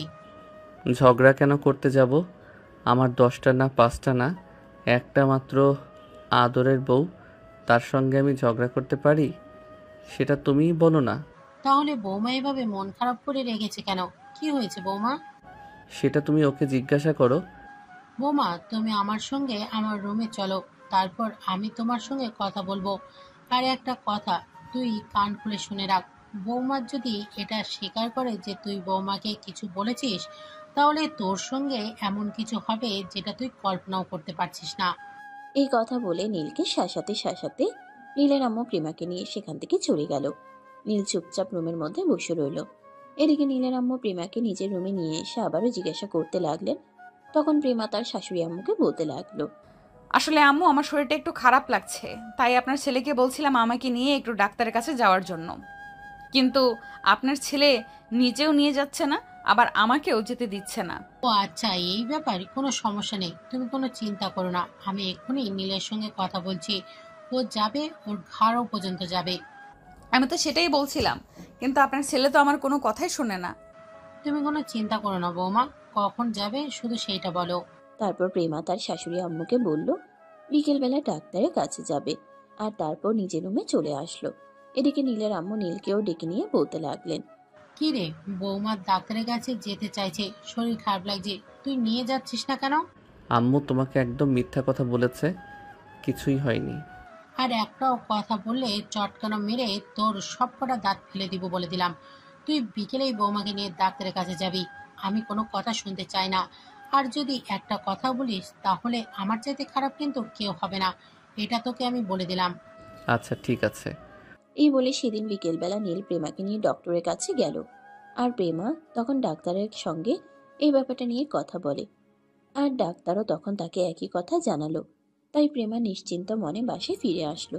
তারপর থেকে ভালোই যাচ্ছিল দিনগুলো। ইতিমধ্যে প্রায় 3 মাস সময় অতিবাহিত হয়ে গেছে। তারপর থেকে প্রেমার খুব কেয়ারফুলি থাকতো, যাতে নীল তার কাছে আসতে না পারে এবং তার সঙ্গে আর উল্টাপাল্টা কিছু করতে না পারে। কয়দিন ধরে প্রেমার শরীরটা বেশ খারাপ লাগছে, গা গোলাচ্ছে, বমি বমি লাগছে। প্রেমা বুঝতে পারছে না এসব কি হচ্ছে তার সঙ্গে। সে মনে মনে ভাবছে হয়তো গ্যাস্ট্রিকের প্রবলেম হচ্ছে, তাই সে কয়েকদিন ধরে নিয়মিত গ্যাস্ট্রিকের ওষুধ খাচ্ছে। কিন্তু কোনোভাবেই কোনো কাজ হচ্ছে না, বরঞ্চ দিনকে দিন প্রবলেমগুলো বেড়েই চলেছে। প্রেমার এমন অবস্থা দেখে তার শাশুড়ি আম্মু তাকে বলে, বৌমা, কয়েকদিন ধরে দেখছি তোমার শরীরটা বড্ড খারাপ হয়ে যাচ্ছে, খাওয়া দাওয়া ঠিক মতো করতে পারছো না, কিছু কি হয়েছে তোমার? কিন্তু আমি তো সেটা সঠিক বলতে পারছি না, কিন্তু কয়দিন ধরে খুব খারাপ লাগছে। ভাবলাম হয়তো গ্যাস্ট্রিকের সমস্যা হচ্ছে, তাই তো গ্যাস্ট্রিকের ওষুধ খাচ্ছি, কিন্তু কিছুতেই কিছু হচ্ছে না। তাহলে তো তোমার এখনই ডাক্তার দেখানো প্রয়োজন। তুমি বিকেলে রেডি হয়ে থেকো, আমি নীলকে বলবো তোমাকে নিয়ে ডাক্তারের কাছে যাওয়ার জন্য। আম্মু তখনই নীলকে ফোন করলো আর প্রেমাকে নিয়ে বিকেলবেলা ডক্টরের কাছে যাওয়ার জন্য বলল। নীল বিষয়টা কিছুটা আন্দাজ করতে পারলেও তার আম্মুকে কিছুই বলল না। বিকেল 3টার মধ্যে অফিসের কাজ শেষ করে বাসায় চলে আসলো, আর তারপর প্রেমাকে নিয়ে ডক্টরের কাছে চলে গেল। ডক্টর প্রেমার বলা কথাগুলো শুনে বুঝতে পারলেন প্রেমা প্রেগনেন্ট। কিন্তু যেহেতু প্রেমা এই বিষয়টা মানতে চাইছে না, তাই ডক্টর প্রেমাকে বেশ কয়েকটা টেস্ট করাতে বললেন, সেই সঙ্গে আল্ট্রাসনোগ্রামও করাতে বললেন। প্রেমা ডক্টরের কথা অনুযায়ী সবগুলো টেস্ট করালো এবং অবশেষে আল্ট্রাসনোগ্রাম করতে গেল। সেখানেই ঘটল বিপত্তি। যদিও প্রেগনেন্সি টেস্ট পজিটিভ এসেছে, তবুও প্রেমা মানতে নারাজ। সে আল্ট্রাসনোগ্রাম করেই দেখতে চায়। আর আল্ট্রাসনোগ্রামেও 3 মাসের একটি স্পষ্ট ভ্রূণ ধরা পড়ল। প্রেমার মাথায় যেন আকাশ ভেঙে পড়ল। সে কি করবে কিছুই বুঝতে পারছে না। তখনই সে ডক্টরের কাছে ছুটে গেল আর বলতে লাগলো, দেখুন ডক্টর, আমি এই বাচ্চাটিকে পৃথিবীতে আনতে চাই না। আমি এই বাচ্চাটিকে নষ্ট করে ফেলতে চাই, অ্যাবর্শন করাতে চাই। দেখুন মিস প্রেমা, আমি বুঝতে পেরেছি আপনার ব্যাপারটা, কিন্তু আপনি যদি করাতে চান তাহলে আপনার হাজবেন্ডের অনুমতি লাগবে। আপনার হাজবেন্ডের অনুমতি ছাড়া আমরা কিছুই করতে পারবো না। অন্যথায় যদি আপনার হাজবেন্ড আমাদের বিরুদ্ধে কোনো নোটিশ করে আমাদের আমাদের ক্ষতি হতে পারে। আরে ডাক্তার, বোঝার চেষ্টা করুন, ওই বদমাস মার্কা লোকটা কোনোভাবেই আমাকে অ্যাবর্শন করতে দিতে চাইবে না। আমি অ্যাডভোকেটের সঙ্গে কথা বলে রেখেছি, কিছুদিনের মধ্যেই আমি এই লোকটাকে ডিভোর্স দিব। I am so sorry madam. আপনি অ্যাবর্শন করাতে চাইলে আপনার হাজবেন্ডের অনুমতি এবং এগ্রিমেন্টের ব্যাপারে একটা সাইন করতে হবে। অন্যথায় এটা করা আমাদের পক্ষে পসিবল নয়। আরে doctor, please try to understand, ওই শয়তান মার্কা লোকটা কোনোভাবেই আমাকে এটা করতে দেবে না। প্লিজ আপনি আমাকে একটু সহযোগিতা করুন। I am so sorry madam, আমার পক্ষে কিছুই করা সম্ভব নয়। প্রেমা তখন আর কোনো উপায়ান্তর না পেয়ে ডক্টরের কেবিন থেকে বের হয়ে চলে আসলো, আর তারপর বাসায় এসে নীলকে বলতে লাগলো, দেখুন মিস্টার, আমি এই বাচ্চাটা নষ্ট করতে চাই না, আর এটা অ্যাবর্শন করাতে হলে আপনার অনুমতি লাগবে। তো এখন আমার কাছে কোনটা বলতে আসছো সেটাই বলো। আমি ঘুরিয়ে পেঁচিয়ে কথা বলা একদম পছন্দ করি না। আমি সোজা সাপটা কথা বলছি, আমি এখানে তো বাড়িয়ে বেশি কোনো কথা বলছি না, তাহলে বুঝতে এত সমস্যা হচ্ছে কেন? আমি অ্যাবর্শন করাবো এবং আপনাকে আমার সঙ্গে যেতে হবে, ডাক্তারকে আপনার পারমিশন দিতে হবে। কথা বলতে দেরি হলো, কিন্তু প্রেমার দুই গালে ঠাস ঠাস করে কয়েকটা চড় পড়তে দেরি হলো না। তুমি ভাবলে কি করে তোমাকে এটা করতে দেব? ভুলে যেও না, পেটটা তোমার হলেও সন্তানটা কিন্তু আমার। আর আমার সন্তানকে আমি নিজের হাতে খুন করব, এতটাও কাপুরুষ আমি নই। কেন করেছেন আপনি আমার সঙ্গে এরকম? কেন আমার জীবনটাকে এইভাবে নরকে পরিণত করেছেন? আপনি যদি সেদিন আমার সঙ্গে এই কাজটা না করতেন, তাহলে তো আর আমার ঘরে সন্তান আসতো না, আর আজ আমাকে এই পরিস্থিতির মুখোমুখিও হতে হতো না। দেখ মেয়ে, একদম এত কথা বলবি না। তোকে যেটা বলেছি তোকে সেটাই করতে হবে। তোকে ভালোবাসি বলে তুই এটা মনে করিস না আমি তোর সব কিছু সহ্য করে নেব। আমি তোকে ভালোবাসি বলে তোর সব পাগলামি সহ্য করলেও আমি নিজের সন্তানের খুনি কখনোই হতে পারবো না। ও আচ্ছা, এই ব্যাপার। তাহলে ঠিক আছে, একটা কথা আপনি কান খুলে শুনে রাখুন, এই আপদটাকে আমার পেট থেকে বের করে তারপরে আমি এখান থেকে চলে যাব। আপনি যত যাই কিছু করেন না কেন, আমাকে কোনোভাবেই বেঁধে রাখতে পারবেন না। এই কথা বলে প্রেমা মোবাইলটা হাতে নিয়ে সোজা ব্যালকনিতে চলে গেল, আর তখনই তার বড় বোনকে ফোন করে বলতে লাগলো, আপু, তুই আমার সঙ্গে এরকমটা করতে পারলি? তুই নিজেই তো বলেছিলি দু একবার করলে কিছুই হয় না, কিন্তু এখন আমি 3 মাসের প্রেগনেন্ট, এটা কিভাবে হলো বল আমাকে। হয়েছে তো কি হয়েছে? এমন তো নয় যে বাবা ছাড়া সন্তান জন্ম নিচ্ছে, এই সন্তানের তো বাবা আছে। তাহলে সন্তানকে পৃথিবীর আলো দেখাতে তোর সমস্যাটা কোথায়? আমি তো সেটাই বুঝতে পারছি না। আপু, এখন তুইও আমার সঙ্গে পোল্টি খাচ্ছিস, তাই না? ঠিক আছে, তোদের যার যেটা ভালো মনে হয় তোরা সেটাই কর, কিন্তু বিশ্বাস করে এই সব কিছু করে তোরা আমাকে কখনোই আটকাতে পারবি না। আমি তোদের এইসব ষড়যন্ত্রকে মোকাবেলা করে একদিন না একদিন এই সব কিছু ছেড়ে চলেই যাব। এরপর প্রেমা তার বোনকে আর কোনো কথা বলার সুযোগ না দিয়ে মোবাইল কেটে দিল। এদিকে দেখতে দেখতে সময় পার হয়ে যাচ্ছে, আর প্রেমার মধ্যে একটা প্রাণ বেড়ে উঠছে। নীল প্রেমাকে এখন অনেক বেশি কেয়ার করে, সবসময় তার যত্ন নেয়, কি লাগবে না লাগবে সব ব্যাপারে খেয়াল রাখে। প্রেমার জন্য প্রতিদিনই নতুন কিছু না কিছু একটা নিয়ে আসেন, যাতে প্রেমার মন ভালো হয়ে থাকে। কিন্তু প্রেমা সবকিছুতে নিজেকে কোনোভাবেই আসক্ত করতে পারছে না। তার মনে শুধু একটাই চিন্তাই ঘুরপাক খাচ্ছে, এই সন্তানটা পৃথিবীতে আসার পর সে এখান থেকে চলে যাবে অনেক দূরে, যেখানে গেলে তার খোঁজ কেউ পাবে না। প্রেমা ইতিমধ্যে 9 মাসের অন্তঃসত্ত্বা, কিছুদিন পরেই তার ডেলিভারি ডেট। তার এখন চলাফেরা করতেও খুব বেশি কষ্ট হয়, তাই নীলা অফিস থেকে ছুটি নিয়েছে আর সবকিছু ম্যানেজারকে বুঝিয়ে দিয়েছে। যতদিন পর্যন্ত প্রেমার গর্ভের সন্তান ভূমিষ্ঠ না হয় ততদিন পর্যন্ত নীলা অফিসে যাবে না, সারাক্ষণ প্রেমার পাশেই থাকবে। আর এদিকে প্রেমা এসব কিছু আর সহ্য করতে পারছে না, সবকিছুই তার কাছে শুধুমাত্র আদিক্ষেতা মনে হচ্ছে। তাই তো সে সেদিন নীলকে বলেই ফেললো, দেখুন মিস্টার, আপনাদের সব আদিক্ষেতা আমার আর সহ্য হচ্ছে না। প্লিজ, আমি এসব কিছু থেকে মুক্তি পেতে চাই, আপনি এভাবে আমার পেছনে পড়ে থাকবেন না। মা, এসব কথা তুমি বলতে পারলে? আমি তোমাকে ভালোবাসি, আর তোমার গর্ভে আমার সন্তান, তোমাদের দুজনের দেখাশোনা করা আমার দায়িত্ব। আমি আমার দায়িত্ব থেকে কখনোই নিজেকে সরিয়ে নিতে পারি না। তুমি অসুস্থ, তোমার পাশে থাকা আমার দায়িত্ব এবং কর্তব্য। আপনার দায়িত্ব কর্তব্যের গোষ্ঠী কিলাই। আপনি কেন এটা বুঝতে পারছেন না? আপনাকে আমি সহ্য করতে পারি না। হাজারটা কথা বলার পরও কেন আপনি বেহায়ার মতো আমার পেছনে পড়ে আছেন? কেন বুঝতে চাইছেন না আমি আপনাকে আমার চোখের সামনে দেখতে চাই না? তুমি আমাকে যত যাই কিছু বলো আর যত অপমানই করো না কেন, আমি তোমার অপমানে কিছুই মনে করব না। আমি তোমার কথায় আমার দায়িত্ব থেকে একটু পিছিয়ে যাব না। তোমার গর্ভে আমার বংশধর আসতে চলেছে বলে কথা। এই বলে নীল প্রেমাকে আগের মতোই সেবা যত্ন কন্টিনিউ করতে থাকে। কিন্তু প্রেমা তো কোনোভাবেই এইসব কিছু সহ্য করতে পারতো না। সবকিছুই তার কাছে বিষাদময় মনে হতো। দেখতে দেখতে প্রেমার ডেলিভারি ঘনিয়ে আসে। এই তো আজ সকালবেলা হঠাৎ করে প্রেমার ডেলিভারি পেইন উঠে। প্রেমার অবস্থা খারাপ হতে শুরু করে। প্রেমার অবস্থা দেখে নীল আর এক মুহূর্ত দেরি করলো না। অ্যাম্বুলেন্সে ফোন দিল এবং মুহূর্তের মধ্যেই প্রেমাকে নিয়ে হসপিটালে চলে আসলো। প্রেমার এবং বাচ্চার শারীরিক অবস্থা ভালোই ছিল, তাই কিছুক্ষণের মধ্যেই নর্মাল ডেলিভারিতে প্রেমার একটা মেয়ে সন্তানের জন্ম হয়। মেয়েটা দেখতে একদম হুবহু প্রেমার মতোই দেখতেছিল। এক কথায় বলতে গেলে প্রেমার কপি ভার্সন। নীল, তার ফ্যামিলি এবং প্রেমার ফ্যামিলির সবাই অনেক খুশি ছিল, কিন্তু প্রেমাকে মুহূর্তের জন্য একটু হাসি খুশি হতে দেখা যায়নি। যদিও এই বিষয়টা ফ্যামিলির সবাই নোটিস করেছিল, কিন্তু কেউই প্রেমাকে কোনো কথা বলার সাহস পেল না। কারণ একটাই নিয়ম, চায় না তার ভালোবাসার মানুষটার কোনোভাবেই মন খারাপ হোক, কিংবা তার ভালোবাসার মানুষটা কারোর কথায় বিন্দুমাত্র কষ্ট পায়। দিন দিন প্রেমাকে শারীরিকভাবে ঠিকমতো সুস্থ হওয়ার জন্য হসপিটালে রাখা হয় এবং প্রেমা সুস্থ হলে তাকে 3 দিন পর বাসায় নিয়ে আসা হয়। সব কিছু ঠিকঠাক চলছিল।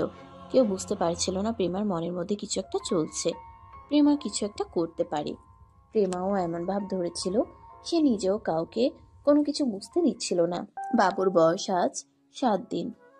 আজ আকিকা দিয়ে নাম রাখা হবে, কিন্তু সকালবেলা ঘুম থেকে উঠতেই সেই সকালটা নীল এবং তার ফ্যামিলির সবার জন্য একটা দুর্ধর্ষ সময় সকাল হয়ে উঠল। নীল ঘুম থেকে উঠতেই দেখতে পেল প্রেমা বিছানায় নেই, মেয়েটা ঘুমোচ্ছে। সে মনে মনে ভাবলো হয়তো ব্যালকনিতে আছে কিংবা বাইরে হাঁটতে গেছে। এদিকে মেয়েটা তখন ঘুম থেকে উঠে পড়ায় নীল মেয়েটাকে নিয়ে ব্যস্ত হয়ে পড়ে। তাকে নিয়ে ঘরের মধ্যেই পায়চারি করতে শুরু করে। কিন্তু নেট পেরিয়ে ঘন্টা পার হলো, কিন্তু প্রেমার রুমে আসার কোনো নামগন্ধ নেই। তাই নীল মেয়েকে কোলে নিয়ে প্রেমাকে খুঁজতে শুরু করলো, কিন্তু কোথাও খুঁজে পেল না। বাড়ির প্রত্যেকটা রুম থেকে শুরু করে ব্যালকনি থেকে শুরু করে ছাদ এবং বাগান পর্যন্ত ঘুরে দেখলো, কিন্তু কোথাও প্রেমার চিহ্নটুকু পাওয়া গেল না। ইতিমধ্যে নীলের আম্মু এই বিষয়টা লক্ষ্য করেন এবং নীলকে তিনি এ ব্যাপারে জিজ্ঞাসা করেন। নীল তখন তার আম্মুকে জানায়, আম্মু, আমি তো কিছুই বুঝতে পারছি না। কাল রাতেও তো সব কিছু ঠিকঠাক ছিল। মাঝ রাতেও যখন আমার ঘুম ভাঙলো তখনও দেখলাম প্রেমা বাবুকে খাওয়াচ্ছে। সকালবেলা যখন ঘুম ভাঙলো তখন থেকেই প্রেমাকে আর দেখতে পাচ্ছি না। আমি সারা বাড়ি, বাগান এবং বাইরেও খোঁজ করে দেখেছি, কিন্তু কোথাও তার চিহ্নটুকু নেই। আমি কি এখন তার ফ্যামিলিকে এ ব্যাপারে জানাবো? হ্যাঁ, অবশ্যই। একটা জলজ্যান্ত মানুষ হঠাৎ করে এভাবে গায়েব হয়ে গেল, এটা তো তার ফ্যামিলিকে জানাতেই হবে। এছাড়া তো অন্য কোনো উপায় নেই। আচ্ছা ঠিক আছে, তাহলে আমি প্রেমার আব্বুর সঙ্গে কথা বলে দেখি। এই বলে নীল তখনই মোবাইলটা হাতে নিয়ে প্রেমার আব্বুর নাম্বারে ফোন দিল আর তারপর বলতে লাগলো, আসসালামু আলাইকুম আব্বু, কেমন আছেন? ওয়ালাইকুম আসসালাম বাবা। এই তো আল্লাহর রহমতে ভালোই আছি। তোমাদের কি অবস্থা? তোমরা কেমন আছো? আর আমার নানু ভাই কেমন আছে? সব কিছুই ঠিক আছে, কিন্তু আব্বু একটা বিশাল প্রবলেম হয়ে গেছে। প্রেমাকে সকাল থেকে কোথাও খুঁজে পাওয়া যাচ্ছে না। এসব তুমি কি বলছো? সব কিছু তো ঠিকঠাকই ছিল, তাহলে হঠাৎ করে আবার কি হলো? হ্যাঁ আব্বু, সব কিছুই একদম ঠিকঠাক ছিল। মাঝরাতেও যখন আমার ঘুম ভাঙলো তখন দেখলাম প্রেমা বাবুকে ব্রেস্ট ফিডিং করাচ্ছে, কিন্তু সকালবেলা ঘুম থেকে উঠেই তাকে আর কোথাও খুঁজে পাওয়া যাচ্ছে না। ঠিক আছে, তুমি কোনো চিন্তা করো না। আমি থানায় ডায়েরি করেছি, দেখি কি হয়। একটা জলজান্ত মানুষ তো আর এভাবে গায়েব হয়ে যেতে পারে না। তার পিছনে নিশ্চয়ই কোনো কারণ আছে। এই বলে প্রেমার আব্বু ফোনটা কেটে দিয়ে সেখান থেকে সোজা থানায় চলে গেল। আর এদিকে নীল তার মতো করে খোঁজ করতে লাগলো, কিন্তু কোনোভাবেই প্রেমার কোনো খোঁজ পাওয়া গেল না। সময় পেরোতে লাগলো। প্রেমার মেয়েটা বড় হতে শুরু করলো। মেয়েটার বর্তমান বয়স 4.5 বছর। মেয়েটা এখন মোটামুটি সব কথাই বলতে পারে। পড়াশোনাতেও মোটামুটি ভালো, তাই এই বছরই নীল তাকে একটা বাংলা মিডিয়াম স্কুলে ভর্তি করিয়ে দিয়েছে। প্রতিদিন সকালবেলা ঘুম থেকে উঠে মেয়েকে ঘুম থেকে তুলে ফ্রেশ করিয়ে দেওয়া, নাস্তা করানো আর তারপর স্কুল পর্যন্ত পৌঁছে দিয়ে নিজের অফিসে যাওয়া, এটা তার প্রতিদিনকার রুটিন। আর দুপুরবেলা নীলের আম্মু নাতনিকে স্কুল থেকে নিয়ে আসতেন। নীল তার মেয়ের নাম দিয়েছে নীলিমা জাহান প্রিয়। প্রিয় মাঝে মধ্যেই তার বাবাকে প্রশ্ন করে, আব্বু, আমার বন্ধুদের সবার আম্মু আছে, কিন্তু আমার আম্মু নেই কেন? আমার আম্মু কোথায় গেছে? আমার আম্মুকে খুব পচা। না, আম্মু এইভাবে বলে না। আম্মুরা কখনোই পচা হয় না। আমরা সবসময় ভালো এবং খুব ভালো হয়। তাহলে আমার আম্মু আমার কাছে আসে না কেন? আমার বন্ধুদের আম্মুরা তাদেরকে কত আদর করে, কই আমার আম্মু তো আমাকে একটু আদর করে না। আমার তো আম্মুর ভালোবাসা পেতে খুব ইচ্ছে করে। কেন আমার আম্মু আমার কাছে আসে না? আমায় ভালোবাসে না, আমায় আদর করে না। প্লিজ প্রিয়, এভাবে বলো না। আম্মু খুব ভালোবাসে আর সম্মানের একজন মানুষ। সে আসবে, দেখে নিও তুমি। একদিন না একদিন তোমার মায়ার টানে তাকে আসতেই হবে। কথাটা বলেই নীল কাঁদতে শুরু করে দেয়, কারণ সে প্রেমাকে এখনো ঠিক ততটাই ভালোবাসে যতটা প্রথম দেখাতে বেসেছিল। আর এখন তো মেয়েটার জন্য প্রায় প্রতিদিনই তার কথা মনে করতে হয়। আর সেজন্যই নীল আরো অনেক বেশি কষ্ট পায়। যদি তার প্রেমার কথা মনে না পড়তো তাহলে হয়তো কষ্টটা একটু কম লাগতো। কিন্তু প্রেমা সে এখন কোথায় আছে এ বিষয়ে তো কেউ কিছু জানে না, কারণ প্রেমা এই বাড়ি থেকে চলে যাওয়ার পর কারোর সঙ্গে কোনো যোগাযোগ রাখেনি, না তো শ্বশুরবাড়ির ফ্যামিলি, না তো বাবার বাড়ির ফ্যামিলি। প্রিয় স্কুলে ভর্তি হয়েছে আজ 6 মাস হলো। আজকে হঠাৎ করে প্রিন্সিপাল স্যার একজন নতুন ম্যাডামকে নিয়ে ক্লাসরুমে প্রবেশ করলো। তারপর সবার সঙ্গে পরিচয় করিয়ে দিল। মেয়েটা আর কেউ নয়, এটা প্রিয়র আম্মু প্রেমা। কিন্তু প্রিয় সেটা জানে না। সে প্রেমাকে নিজের ম্যাডাম বলেই চিনে। এই তো সেদিন নীলের আম্মু যখন প্রিয়কে নিতে আসলো, তখন দূর থেকে প্রেমার এই বিষয়টা লক্ষ্য করলো। সে নিজের শাশুড়ি মাকে চিনতে পারলো, কিন্তু তবুও নিজের শাশুড়ি মার সামনে গিয়ে দাঁড়ালো না। পরের দিন সকালবেলা যখন প্রিয় স্কুলে আসলো, তখনই প্রেমা প্রিয়র কাছে চলে গেল আর বলতে লাগলো, মামুনি, কাল যে একজন তোমাকে নিতে এসেছিল, উনি তোমার কে হয়? ও, তুমি আমার দাদুমণির কথা বলছো? উনি তো আমার দাদুমণি হয়, প্রতিদিনই আমাকে নিতে আসে। কেন তোমার দাদুমণি তোমায় নিতে আসে কেন? তোমার আম্মু কোথায়? তোমার আম্মু তোমাকে নিতে আসে না? না টিচার, আমার আম্মু আমাকে নিতে আসে না। আমার আম্মু আমার সাথে থাকে না। আমার আম্মু খুব পচা, আমায় একটুও ভালোবাসে না। কথাগুলো কলিজায় ছুরির মতো আঘাত করছিল প্রেমার, কিন্তু সে মুখ ফুটে কিছুই বলতে পারছিল না। ছোট্ট এই মাসুম বাচ্চাটাকে কি করে সেই ছোট্ট মাসুম বাচ্চাটাকে বলবে সেই তার আম্মু? এই কথাগুলো চিন্তা করতে করতেই তার 2 চোখ দিয়ে 2 ফোঁটা নোনা জল গড়িয়ে পড়ল। তখনই প্রিয় প্রেমার চোখের জলটা নিজের হাতে মুছে দিয়ে তারপর বলতে লাগলো, কি হয়েছে ম্যাম, তুমি কাঁদছো কেন? না, এমনি। ঠিক আছে, ক্লাসে চলো। এই বলে প্রেমা প্রিয়কে নিয়ে ক্লাসরুমের ভিতরে চলে গেল আর ক্লাস করাতে লাগলো। এদিকে সেদিন হঠাৎ করে নীলের আম্মু একটু অসুস্থ হয়ে পড়াতে নীলকেই আসতে হলো প্রিয়কে স্কুল থেকে ড্রপ করার জন্য। ঠিক ওই মুহূর্তে প্রিয়র ক্লাস করাচ্ছিল প্রেমা। নীল স্কুলে এসে সোজা প্রিয়র ক্লাসরুমে চলে এসেছিল। দরজার সামনে দাঁড়িয়ে যেই না বলল, প্রিয় আব্বু, চলে এসেছি, চলে এসো। ক্লাস কখন শেষ হয়ে গেছিল, তারপরও প্রেমা প্রিয়দের ক্লাসে বসে সবার সঙ্গে গল্প করছিল। নীলের গলার আওয়াজটা শুনেই প্রেমা পিছন দিকে ফিরে তাকায়, আর তখনই প্রেমা আর নীলের চোখাচোখি হয়ে যায়। নীল প্রেমাকে দেখে একদম স্তব্ধ হয়ে যায়। সে আশাই করেনি এত বছর পর এখানে এসে প্রেমার দেখা মিলবে। নীল অবাক দৃষ্টিতে প্রেমার দিকে তাকিয়ে থাকে আর বলতে থাকে, তুমি এখানে কিভাবে? প্রেমা তখনই নীলের সামনে গিয়ে দাঁড়িয়ে তার হাত দুটো ধরে বলতে লাগলো, প্লিজ তুমি আমাকে ক্ষমা করে দাও। যা করেছি খুব বড় অন্যায় করে ফেলেছি। আমাকে আমার সন্তানকে ফিরিয়ে দাও। তুমি ক্ষমার অযোগ্য অপরাধ করেছ। তুমি আমাকে নয়, নিজের সন্তানকে কষ্ট দিয়েছ। তোমাকে আমি কখনোই ক্ষমা করতে পারবো না। প্লিজ আমাকে একটা বারের মতো সুযোগ দাও। আমি জানি আমি কত বড় অন্যায় করেছি। প্লিজ, আমি আমার ভুলটা বুঝতে পেরেছি। আমাকে একটা সুযোগ দাও। কথাগুলো শুনতে শুনতে প্রিয় তাদের দুজনের সামনে এসে দাঁড়ায় আর তারপর নীলকে বলতে থাকে, কি হয়েছে বাবা? ম্যাম তোমার হাত ধরে আছে কেন? ম্যাম তোমাকে কি বলেছে? বাবা, কিছু না, চলো। কেন করছো আমার সঙ্গে এরকম? প্লিজ আমাকে ক্ষমা করে দাও। আমি আর আমার সন্তানকে আমার কাছে ফিরিয়ে দাও। অসম্ভব। তখনই প্রিয় তার বাবাকে বলতে থাকে, বাবা, ম্যাম কি বলেছে? কাকে ফিরিয়ে দিতে বলেছে বলো না বাবা। তখনই প্রেমা নীলের হাত দুটো ছেড়ে দিয়ে হাঁটু গেড়ে বসে প্রিয়র হাত দুটো ধরে বলতে থাকে, প্লিজ, আমি তোমার সেই অভাগী মাঝে তোমাকে ফেলে চলে গিয়েছিলাম। তুমি সত্যি কথা বলছো? তুমি আমার আম্মু? হ্যাঁ আম্মু, আমি একদম সত্যি কথাই বলছি। আমি তোমার আম্মু। তোমার আব্বুকে বলো তোমাকে যেন আমার কাছে ফিরিয়ে দেয়। না, আমি তোমার কাছে কখনোই ফিরে যাব না। আমি আব্বুর কাছে ভালো আছি। তুমি চলে যাও এখান থেকে। আমি তোমাকে দেখতে চাই না। চলো আব্বু, বাসায় চলো। এই বলে প্রিয় তার আব্বুর হাত ধরে টানতে টানতে স্কুল থেকে বের হয়ে চলে আসছিল। তখনই পিছন থেকে প্রেমা আবারও তাদের দুজনকে উদ্দেশ্য করে বলতে থাকে, প্লিজ, তোমরা দুজনে আমাকে ক্ষমা করে দাও। আমাকে এই শেষবারের মতো একটা সুযোগ দাও। এই বলে প্রেমা দৌড়ে এসে নীলের পা দুটো জড়িয়ে ধরে আর কান্না করতে থাকে। তখন নীল প্রেমাকে নিজের পা থেকে ছাড়িয়ে উঠে দাঁড় করায় আর তারপর বলতে থাকে, জানতাম তুমি কোনো দিন আমায় ভালোবাসোনি আর ভালোবাসতেও পারবে না। তারপরেও তোমার নিজের সন্তানটার কথা চিন্তা করে একবার হলেও প্রয়োজন ছিল তুমি তোমার সন্তানটাকে এতটা কষ্ট না দিলেও পারতে। প্লিজ, এসব কথা আর বলো না। আমি এসব কিছু আর নিতে পারছি না। আমি শুধু আমার সন্তানটাকে নিয়ে বাকি জীবনটা পার করতে চাই। এই বলে প্রেমা কান্না করতে থাকে। নীল তখন আর প্রেমার উপর অভিমান করে থাকতে পারেনি, কারণ সে প্রেমাকে সত্যিই ভালোবাসতো। তাই সে প্রিয়কে বলতে থাকে, মামুনি, আম্মুর কাছে যাও আর আম্মুকে নিয়ে বাসায় চলো। সত্যি বলছো আব্বু? আম্মু আজ থেকে আমাদের সাথে থাকবে? হ্যাঁ মামুনি, তোমার আম্মু আজ থেকে আমাদের সাথেই থাকবে।